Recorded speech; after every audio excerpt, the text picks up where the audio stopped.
Okay, we're back. Thank you for the break. Do we have a hard stop at 4? I do not do. No, I have a 4:30. Are you available till 4:30? Yes. Okay. Okay, so, board policy, I did some track changes. The meat of this discussion is at the end, but, I don't know if you've had a chance to look at the track changes.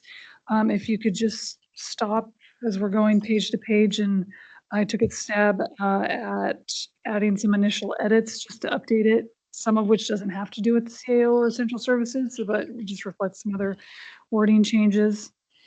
So any changes to page 1 revisions?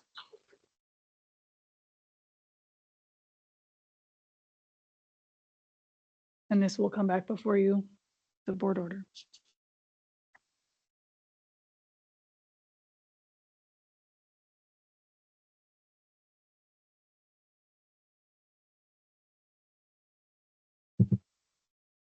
I appreciate 4.1.1 correcting us that we're no longer the. This is- Josh isn't here to see that, but appreciate that. yeah. And it's actually, it's better language anyway, legislative and governing. Yeah. Okay. Page 2, there's just 2 edits to replace my title with my new title.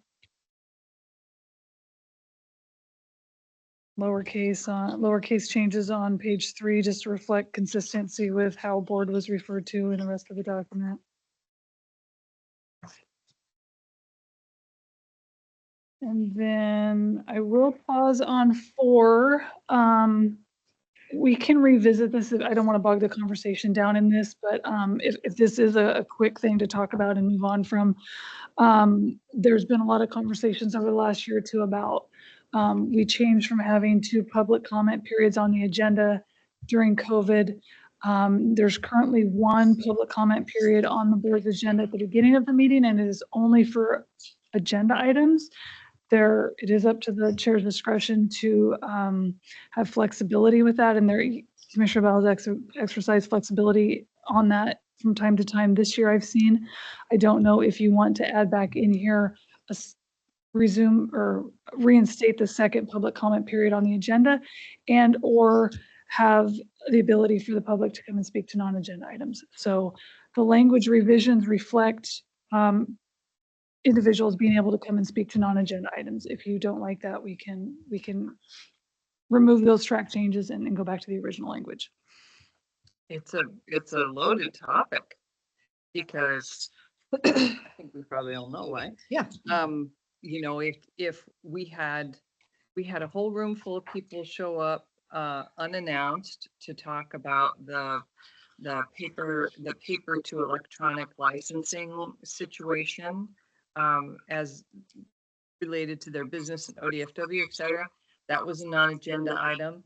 I couldn't imagine asking all those people, business owners, constituents who had carved time out of their day to coordinate, organize, show up for me to have said, I'm sorry, this isn't our agenda and we won't hear you. I just would never have done it.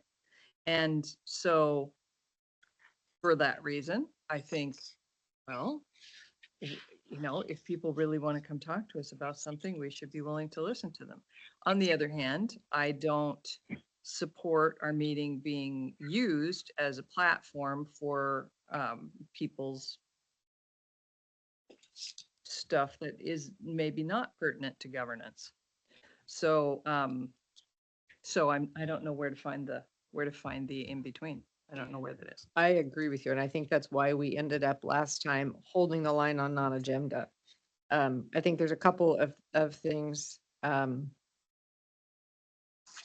Certainly, I think about time, and I think there could be a time-limited comment period, which would make sure that we still got to have our meeting, even if a bunch of people showed up for comment. We could say, you know, we could make it clear that public comment is a held time. Doesn't help with the platform. And I don't know that there is a middle way for the platform. I think we're either an open space where people can say whatever they wish, or we're not.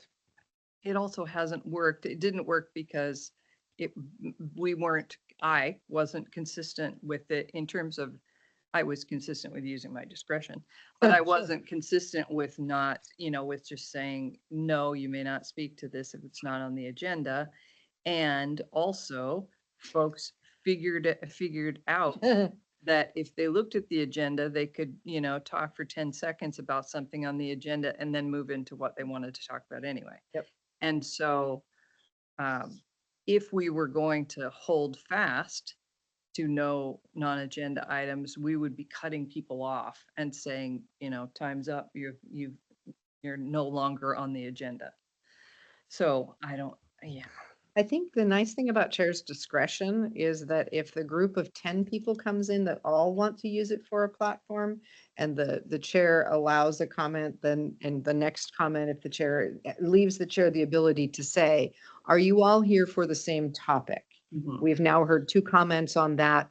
We're going to go ahead and stop taking comments on that item and move on. So you have the ability, and maybe you have that ability anyway as chair, even if there's a public comment period, but to keep it from being 10 people who all come and say the same thing that has nothing to do with the county's business. What is often forgotten from the chair's viewpoint, and it obviously, just like you, have been involved in a lot of these strange presentations.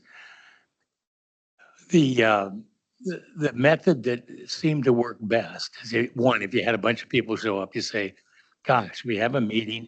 Can we set aside some time right now? And then it's only going to be, say, 20 minutes, and then we'll maybe set another meeting with you. In other words, you don't want to be rude. It is a public hearing, but, and you kind of negotiate, the chair kind of negotiates and then checks with the other members, are we okay there? If somebody is trying to play with your rules and you can't get them to pay attention, just shut the meeting down. Just say, we'll come back together here in about 15 minutes, and just leave. Don't say anything more. Okay. And a lot of people think they got to sit there and argue with you. You're not going to go anywhere there. And then once again, that's the chair's judgment. I think you give a fair amount of discretion to the chair for that very reason. You could also say, we'll limit it to topics over which this board has some jurisdiction or control. Somebody wants to come in and complain about the President of the United States, this is not the right forum. And again, the chair could determine that and say, look, we don't determine President of the United States, that's done, blah, blah, blah. But, somebody says, well, I've tried and tried and tried to get my roads fixed. I think, and they've taken the time to come up here from work or their day, they ought to be given a couple of minutes to say, this pothole, 3 cars have disappeared into this pothole in the last 3 months. And something like that, I think you at least have to hear them, put them on the record. Otherwise, they'll go tell their friends at that damn county commission wouldn't hear us. They wouldn't even They listen. wouldn't even listen. And that's not. Again, I like Doug's thought. I don't know how easy that would be to manage or not, but I like that. It's items over which the county has jurisdiction. Huh. Because some of the things that were coming up in the pandemic clearly were not things over which we had jurisdiction. True. And that's the chair. If you give the chair the discretion in writing that's practice, they'll know that. People aren't stupid. They'll say, well, there's nothing this board can do about it. You're going to have to find another forum. Thank you for coming, blah, blah, blah. So I'm hearing go back to the original language, but perhaps some additional clarifying language should be added that states, because I don't think this is in here, further stating at the board's discretion, non-agenda items relating to county business or matters would be allowed, may be allowed, or something like that. Yeah, That'd be good. Okay. Okay. If they go off the rails too, which I have seen where they want to attack a particular person in public, you could just shut them down. Yep. Say, this is not the forum for that. You can send something in writing and we'll consider it, but not here. Something, whatever you say. Yeah. Okay. Okay, Commissioner Liaisons, this was very robust last year. I thought all the language was appropriate. I highlighted 2 places. I just wasn't 100% sure if it still applied. I think as written, it's fine. I just wanted to, with the shift and as we're learning more and, hearing from Mike about the board's role, I just wanted to affirm with you that the yellow highlighted verbiage is still accurate in your mind. I think it is for now. Okay.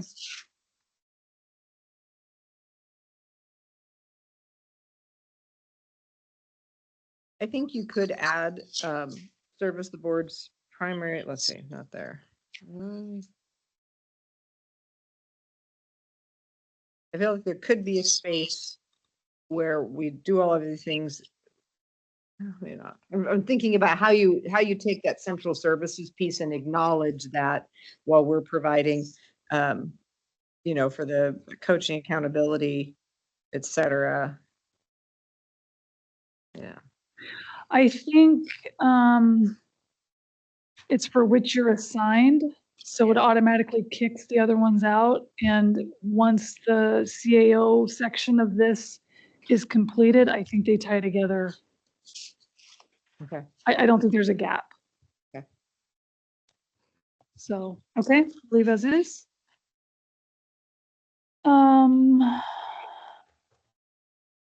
Okay, I think we've got 4.2. Okay, so I added, there's 2 new sections here. One is for the chief administrative officer position and the other is for the county executive team. So for the chief administrative officer position, I thought it was an appropriate level of detail to just summarize, to give it context within this policy, what the CAO is. And so I pulled a couple of sentences from the summary and the job description and put it in 411.1.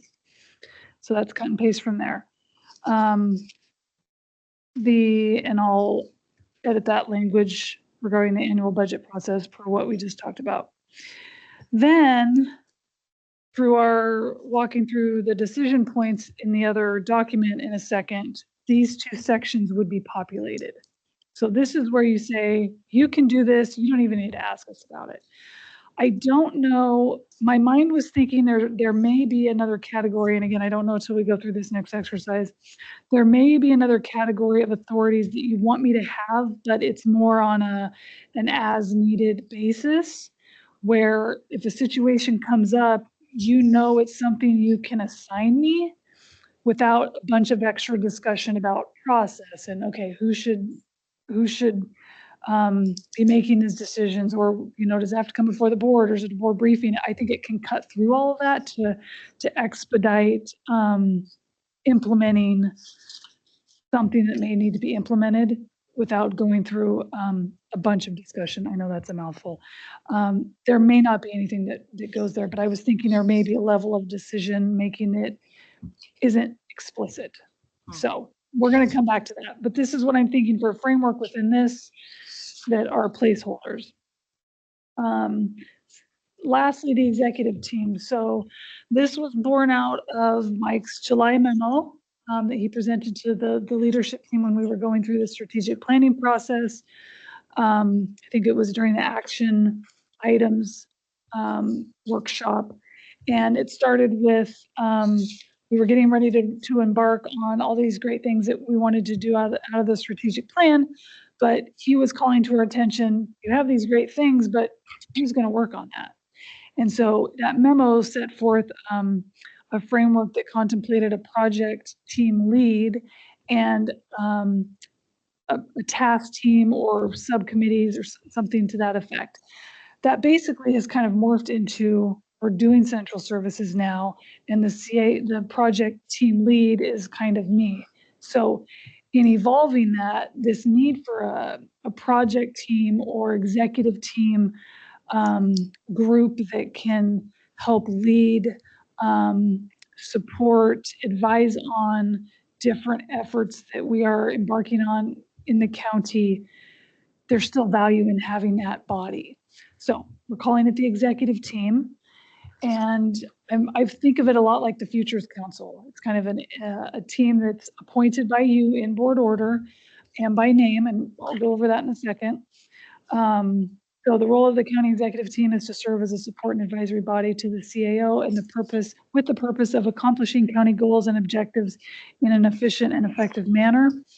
Tasks generally include providing recommendations and research as well as executing, that's a typo, as well as executing other special assignments as requested by the CAO.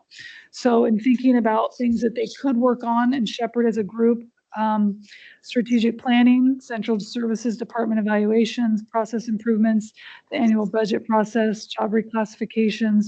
This is specific to the AFSCME CBA. And I don't know if it applies to Teamsters or not. Wage and compensation studies, again, not doing them themselves, but being a conduit for making sure they get completed, shepherding the process, and maybe even employee events. I would serve as the team chair, and I think this team could also replace the Executive Risk Management Committee. So that's the framework of what this team would be. The roles are set forth in here, and this would be adopted by board order. I have talked to everyone that I think would be a great fit for this team, given their county-wide view, their perspectives, their collaborative engagement. So I've talked to all of them and their supervisors, and they're all supportive. And so it would be Deborah Jacob, Dan Kais, Don Algier, Sarah Apsher. I knew if I didn't write them down. Who am I missing? Matt Kelly. Sorry, Matt, you're on. Matt Kelly from the Sheriff's Office. So that would comprise the executive team if you're supportive of that, and then it would come again before you at a later time. Questions on the executive team?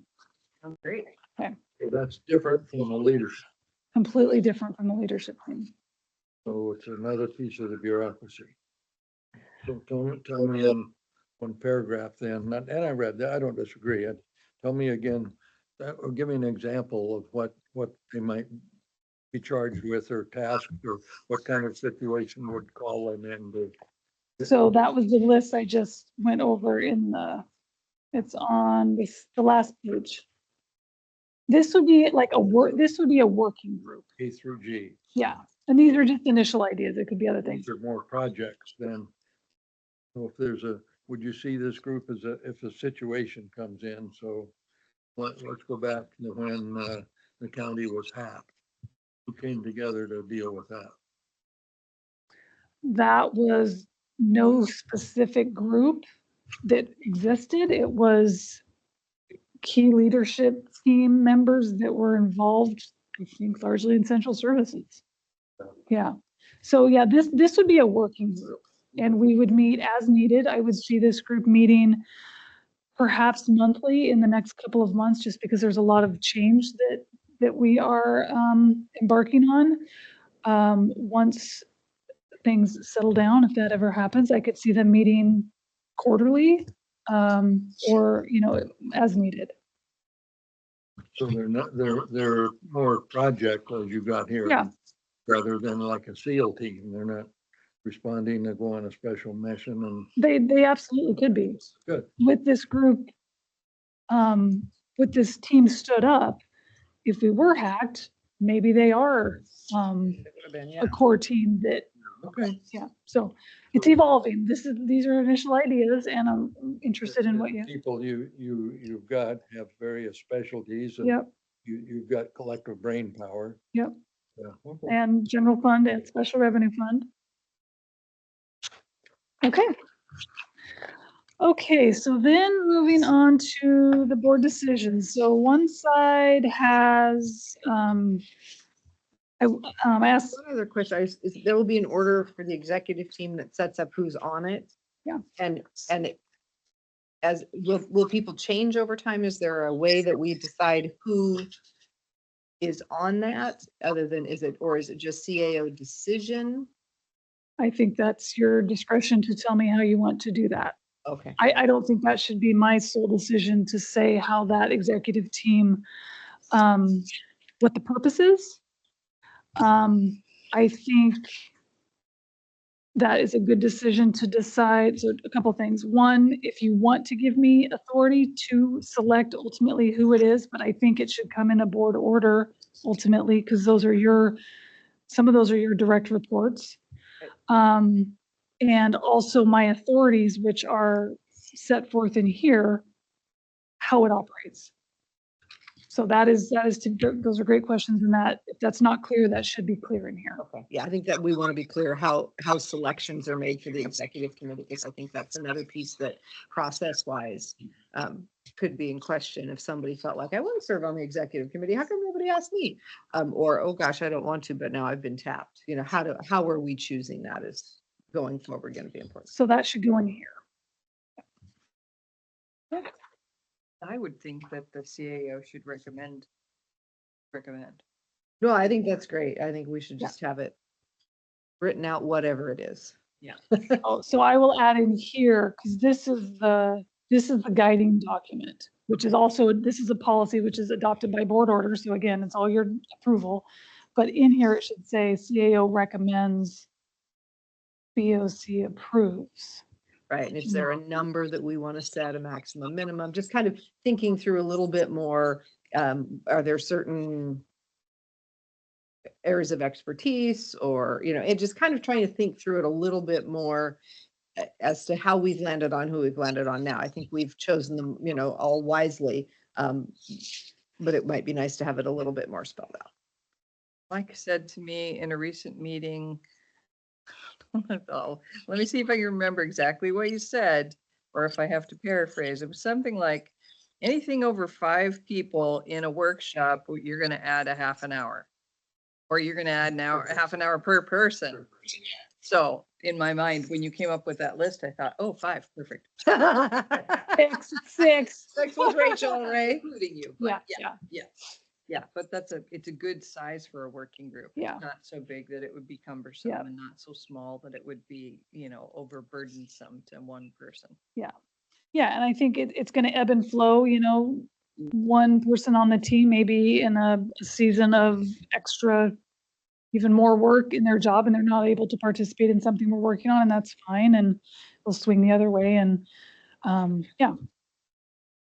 Okay, so to the decisions, I had Debbie do a little audit of some agendas that had just a diversity of items, and so that's one side of the sheet. I cut and paste some items, just, this, but just to have it in front of you as we're going through this discussion, all the different types of things that you approved at your regular meetings.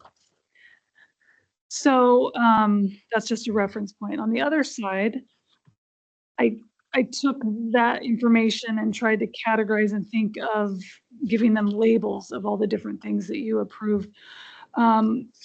Clearly, the vast majority of your decisions are contract approvals. A lot of them very routine, not very exciting.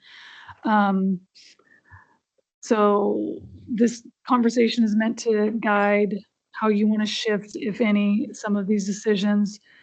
Clearly, we want to balance the transparency of all this process, of things that you approve, with the efficiency of meetings and department work. So where are things getting hung up, and where can we expedite processes without losing the transparency that I know is important to you and the community. So keeping that in our forefront.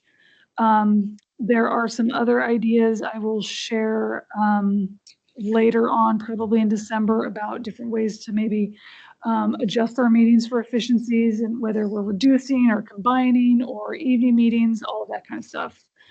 So more to come on that, but this is the first start in that discussion. So what my lens is at this point, because this is going to evolve and there's a lot of unknowns still, is trying to focus on updating this policy language. So not trying to completely come up with a bunch of new language, and adjusting for the central services and CAO decision authorities. I think there's a lot of other things that can come out of updates to processes that will warrant further updates. But right now I'm just thinking of, central services and your meetings. And I think, I haven't seen it yet, but Aaron's finalizing review of the draft employee handbook. And I think that there are some items in there that may make its way into here. I don't know if the timing of that'll work or not, but it's something I have on my radar to pull into this, our decision points in the employee handbook. So with that, starting with contracts, here are different contracts, and let me know if if I'm not on the right path with this discussion. So here are generally the types of contracts that you review. I think if I could start the conversation with a recommendation, I think a couple of things. One, there's an opportunity to have some of the routine contracts be under a consent calendar. So you are approving them. There is transparency there. They're all posted with the agenda. If there's a $3 million bridge contract, maybe you pull that out, talk about it a little bit more, but it could certainly expedite your business at a board meeting if that was a desire of yours. Also, there's an opportunity to increase contracting thresholds. So things that are maybe 50,000, currently the threshold is 25,000. Maybe the threshold could be increased and then those don't even come before you. That's another option. Agreements such as temporary right of entry, temporary construction easements, because they're temporary. Maybe those aren't items that need to come before you. You have full discretion on these. These aren't statutory that you have to approve these. I think, if you want me to provide what I would suggest, I think intergovernmental agreements and MOUs are really important to come before you. Those, you do a lot of them, but there's not a lot at every meeting. And they are very partnership, often related with often specific or unique services and arrangements. So I think those are great ones to talk about. And there's often people in the room to speak to those. Grant applications, I don't think I don't that's know why we necessary. need to Yeah, do it's Do in you the, know why they started? no, it's been in the contract policy since early 2000s. I mean, I can see the value that ultimately if a department applies for a grant application and they get it and you didn't agree with it, that would put us in an off. Somebody needs to review it. Yeah. Yeah. Yes. But I've never seen you, shouldn't say that. There may have been a case or two, but generally speaking, you're approving a grant application. Sure. Yeah. Yeah. So that could be revised. You have two types of grant agreements. You have grant agreements that come to us, and then you have grant agreements that you grant to other people. I think certainly grant agreements to other people. And I think the ones that come to us is the space for us to say, you applied for what? Yeah, That is not something that we at the county want to accept the funding for. So it might be that secondary piece where please don't bring me the application and the grant agreement. Yes. Just bring me the grant agreement once you have it. I trust you to go out and seek good money, but I want to know what you get. okay. But I'm not attached to that. If Yeah. people disagree. So these are going to be done, somebody wants to apply for a grant and the department, up through the department management approves it. Why do they have to bring it to us to ask, which is what they're doing now? Currently, it's in the contract policy that is from the early 2000s. That's Okay, what we're talking about taking out. so it's, yeah. okay, I got it. So that would just, so they'd go ahead and do it, but then if it's not something that we want as a board, they've already applied for it and started the machinery in order. Yes. Right. So why would we break that link? Well, what I was saying was that somebody should be checking that work. If you're are you still the contract officer? Yeah. Okay, Yeah. so I think the contract officer Okay. should be checking the grant applications and somebody should be looking through that stuff, checking it out to see, is this appropriate? Does it make sense? Is it, So there's one more set of eyes outside of the department. Mhm. Okay, well, I'm okay with that then. Okay. Although, as a matter of practice, it doesn't seem, these things don't take a lot of time. If we start a board meeting at 9, we're almost always done by 9, 10:30 or 11. So you spend 2 hours a week, shuffling papers, but gaining some knowledge of what's going on deeper into the organization, which then goes back to a separation of administrative and policy. But, asking for money could be a policy decision. So, I'm not saying that it's more efficient. I'm just saying, are we doing something that we may regret? it seems to me cumbersome to the directors to have to pull together their presentation. You know, sometimes I don't lost count of how many times we've had people say, you know, I have the deadline is here. I have to get this grant application in, or I hit the deadline, but I didn't make the deadline for your meeting, so I'm coming to you after the fact, or And it's cumbersome for them. yeah, and I would say just generally for any item, there's this process, as you're well aware of, that a department or anyone, an employee has a need to get something in front of you. So they're preparing for it, they're touching it, they're focusing on it, and then they submit the agenda item request, which could be at the same time or separated in time. So then they're revisiting it again. And then sometimes there's dialogue there. And then there's a period of time waiting until the board meeting comes, and then they're preparing for an agenda. So that's a little bit of the piece of the efficiency is in preparation from start to end of the board meeting. And then there's the back end of waiting for documents to come out of the board. There's a start and stop at so many pieces for the departments. And BOC staff with just ensuring it's on the agenda. So it's an important piece for transparency to get it before you if you think it's important. So again, I'm not That suggesting. could be your discretion. If you're looking, Yep. if you wanted to inform the board, formally or informally, that they're applying for, airplane for, Yeah. buy an airplane for Chris Lady to fly around the county. Yeah. You'd probably let us know.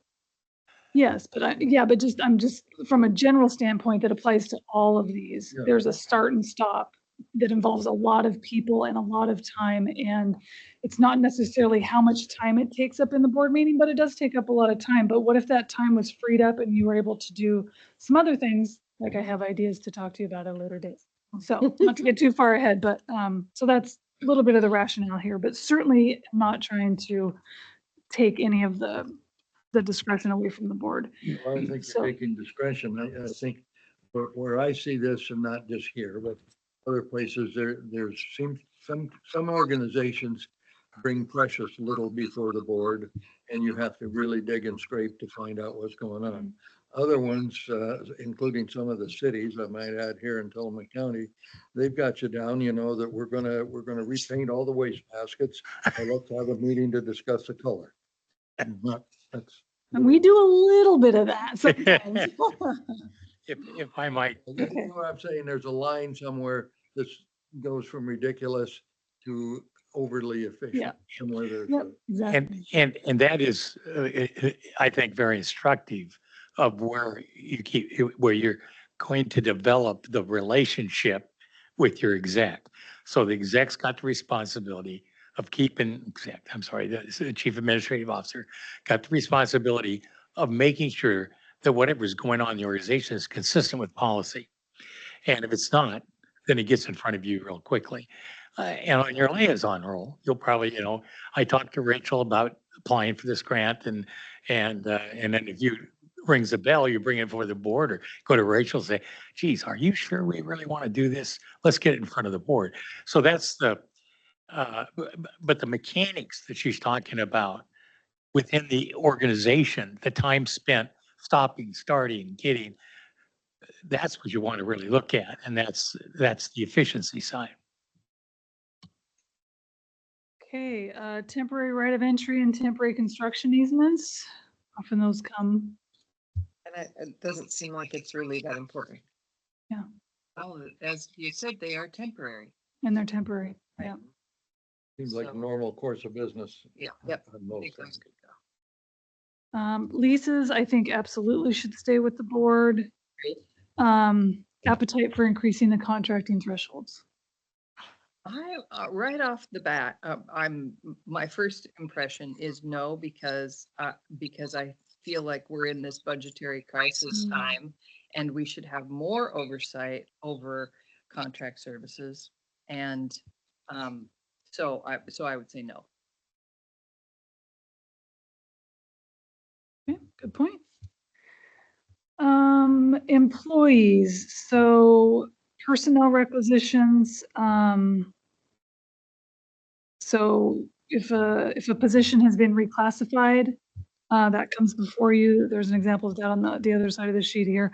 New unbudgeted positions. Start with those two. We don't do reclassifications very often. It's rare. It does not like it takes a lot of our time. So Mm-hmm. I mean, it's probably fine to come in front of us. The same with the unbudgeted position, Mhm. because that's, we're for whatever reason expanding our workforce, and in this current budget agree.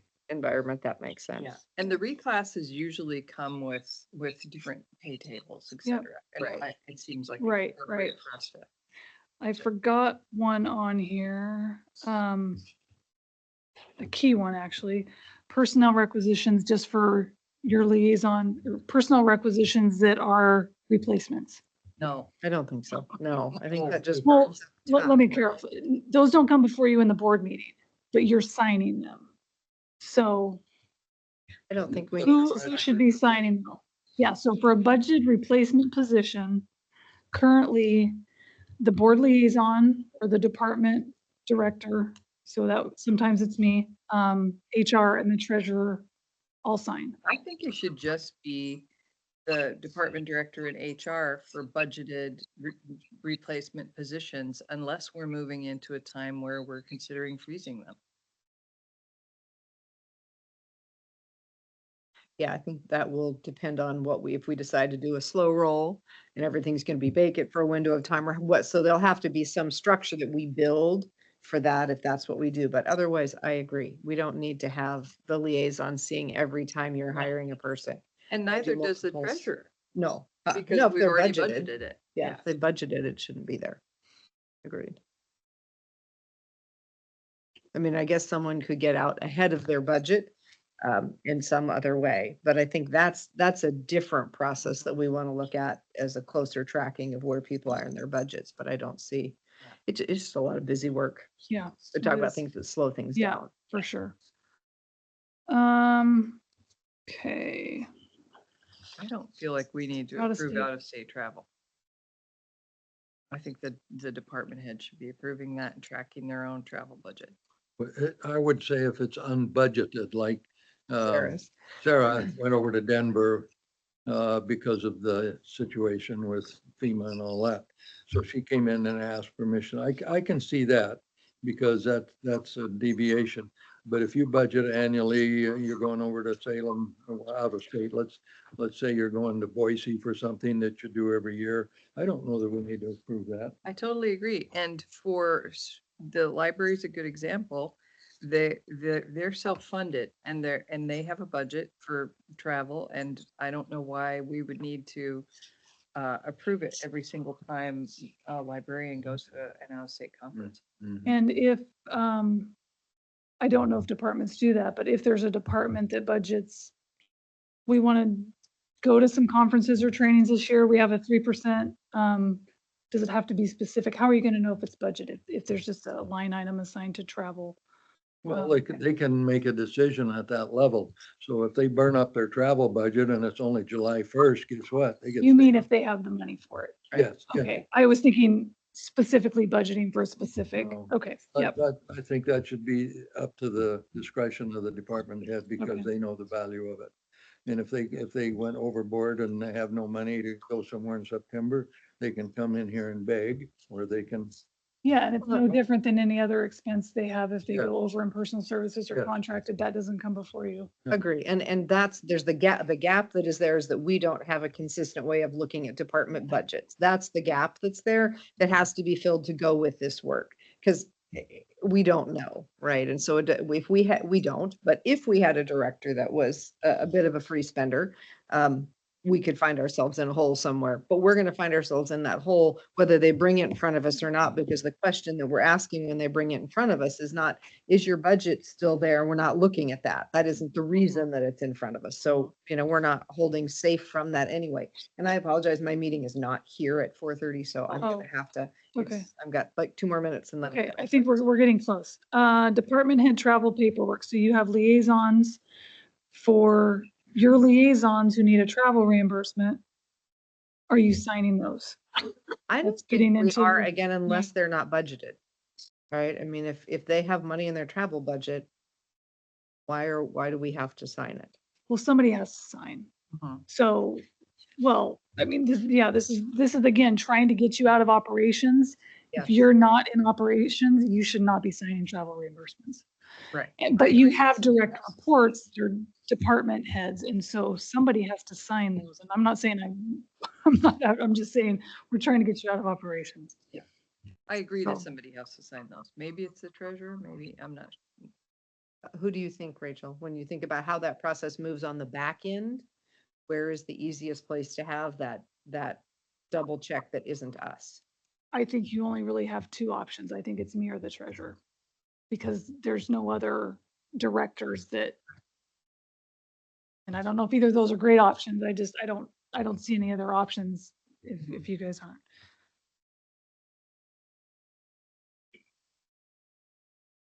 So we can come back to that. And then this one, it's in the CBA, but I caught it when I was catching up on the AFSCME contract that if an employee wants to, there's a cap for comp time accrual. If an employee wants to go over it, they can, but it has to be approved by the board. I've never seen that. No, Well, I think it's rare that it gets requested, or what may have happened is it's approved by the board through liaison. Making an assumption, but that could have been that path, again, which is inappropriate in where we're going. right. So perhaps in bargaining, that would be changed to someone else. Okay. Surplus orders. Matt Kelly wants to get rid of a truck at the sheriff's office. Do you need to see that? No. And some of these require some other changes in other county documents, but just on the surface. Is that just a department decision? I think so. Policies, How do we know somebody wants to get one? How do we know it couldn't be moved to another department? And how is that shared among the organization? That happens now It's before there, it gets yeah. to us. So we're not the mechanism for that But happening. so the word is out. It Yeah, just I mean, doesn't come up here. Yeah, we're not the mechanism Yeah, for that no, I happening, at least understand not that. that I've seen. Okay, And so there's presumably in the policy, there's direction, protection about where it can and can't go. You know what I'm saying? Yep. So Yep. we're not, Yeah. selling each other cars for Right. $200. Right. Uh, We really want what the county is. so policy exceptions, I think We should probably. see those. countywide, if there's any policy in place and there's a desire to have an exception to it, all of that should come to you. Emergency closures, I think that's one you want to retain, but it's a decision point. I think, if we don't do it, you should do it. It shouldn't rest solely on the emergency manager. There should be, Well, right now it's you, the right, board it's is, the chair. yeah, and there's usually one of the three positions available somewhere. Mhm. yeah. That like if you were out of town, Mhm. and I think that happened like last Mhm. February or Yeah. something. So, yeah. Interdepartmental resolutions. This came up in one of my one-on-ones. What if I'm Department A and I'm trying to work with Department B and there's a conflict there? Right now, what happens is Commissioner A is for both, or Commissioner A and Commissioner B, there's that. I think that's the That's- perfect opportunity for the CAO. I knew that was coming. And then this is probably a part 2 discussion. And probably one of the biggest ones is with this new structure, if you want to give Dan an assignment at Parks and you're his liaison, or the chair wants to give me an assignment or a pass-through grant like Aaron and I have done, that direction should probably, depending on what it is, which we need to tease out, should come from the board.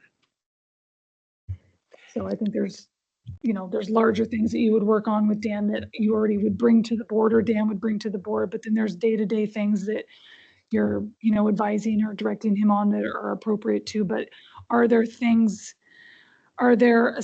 and projects in our business, in our department business, and me in the CAO role that the board as a body needs to assign that is not appropriate for the liaison?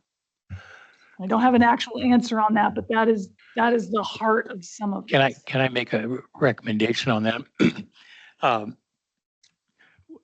What I think, when the staff gets their financial plan all put together, part of it, you will have what I call business fundamentals. How much does it cost to do this, that, and that? And if, we used to say, if it's only going to cost, pick a number, $500, go ahead, you can authorize it.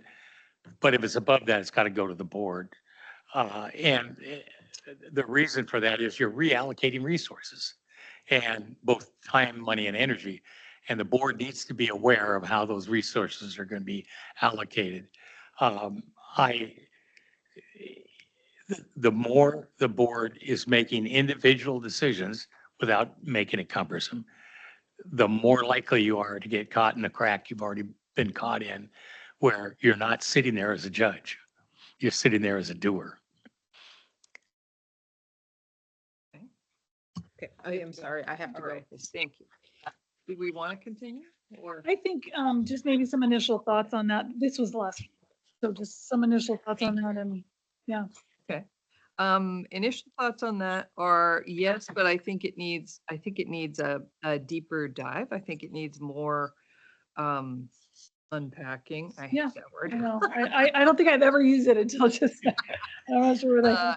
Because I'd like to think through what are some examples of that, Yes. right off the top, Yeah. I can think of a few, but how does that actually play out? And so I just think Yeah. it deserves more conversation. And maybe this doesn't apply to many other departments. Maybe I'm just thinking in my role, which has just varied greatly in projects and assignments over the years, that especially with my new role, I've always been able to do in some fashion anything that you all have asked me to do. I work it in and we reprioritize, but if you want me to accomplish something, I work on it. And I take that individually from you. Mhm. And I think I'm just not going to be able to do that as I did before. Mhm. And so I'm trying to, what are those guideposts that guide that discussion? So I can still do it, Mhm. but you all agree with what I'm doing, because I think I have certainly ran into situations with different board members over the years here where I'm working on something for a commissioner and another commissioner's like, what are you working on? Mhm. I'm like, well, it was, wasn't going to take that long or whatever. And so just, Yeah. I don't know how to Yeah. put guideposts on that, but I think we should try to do something. For And sure. maybe it doesn't apply to other departments. Maybe it's just my role. Well, no, I think it probably does apply to other departments. Because I can right off the bat think of some bad examples where, oh yeah, we shouldn't have done that way. So it might be helpful, like I was doing with these agenda items. I didn't have specifics for that other than my role. So maybe it would be helpful to share some of those examples, and I can tease that out a little bit for the next meeting. Okay, stop there. Thank you. Anything I'm missing? Anything you were expecting to see that I haven't hit the mark on? You're doing great. We didn't talk about CAO decision appeal. Do you want to talk about that now? or Thank you. I think I've been a proponent of this being in the policy that this is not a county administrator position. I want any decision. I am going to have more decision authority, but I don't want it to be the end all decisions. But I know you also don't want everything just coming before you that people don't like if I'm making a decision that they disagree with. But there certainly should be a path. But what are the triggers and what is the process to come before you? Yeah, I So agree. I think we agree with that, but what are those? And I can try to come up with some more. Somebody doesn't like what you've done, they can appeal to the board. Yes, So then the question is, can they do that for anything or do they have to meet a certain threshold? yes. And I think, certainly nothing in anything that we create here will keep anyone or is meant to prohibit anyone from coming to you about anything I do at any time. Mhm.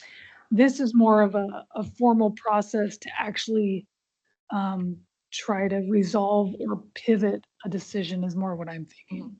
Okay. Yeah. And I can see elected officials in particular coming in and saying, well, Rachel's done it again. What are we gonna do now? And that's their prerogative, and we deal with it case by case. Well, I would say the departments heads are in the exact same boat. Sure. I think everybody's on.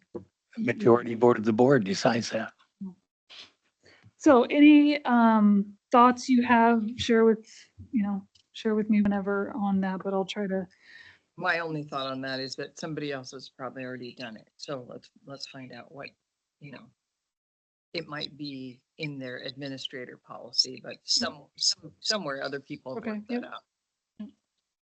Okay, anything else? So you might add somewhere, when in doubt, ask or come to the board. In other words, operate on the conservative side that, you know, if there's a legitimate question, take it to the board and say, well, okay, we'll solve this problem, or we'll make a decision, but we don't want to hear about that little stuff in the future. They can see something Yeah. coming up that's not on here. Yeah, because it could be an operational decision that is brought to you and you're like, why did you bring this to me? Yeah. But I like that. That's a good, So this is kind of will mature itself as time Yeah. goes on. Mhm. yep. Okay, thank you for the extra time. Thank you. Yeah, thanks for all your work. You guys think a little bit about what you've accomplished. I was sharing with Rachel. I went back just out of curiosity, and I've had 62 consulting contracts with counties, special districts, school districts, cities, tribes, and managed 5 cities and 2 counties. I have never, ever seen, and they're almost always involved in some significant change element. I have never seen a change move at this pace with this much agreement in my whole career. Well, thank you. I am very impressed. Is that good or bad? Are we going too fast? No, and that's one of the things I really liked about it is there's been testing along the way because, you know, organization can only take so much change.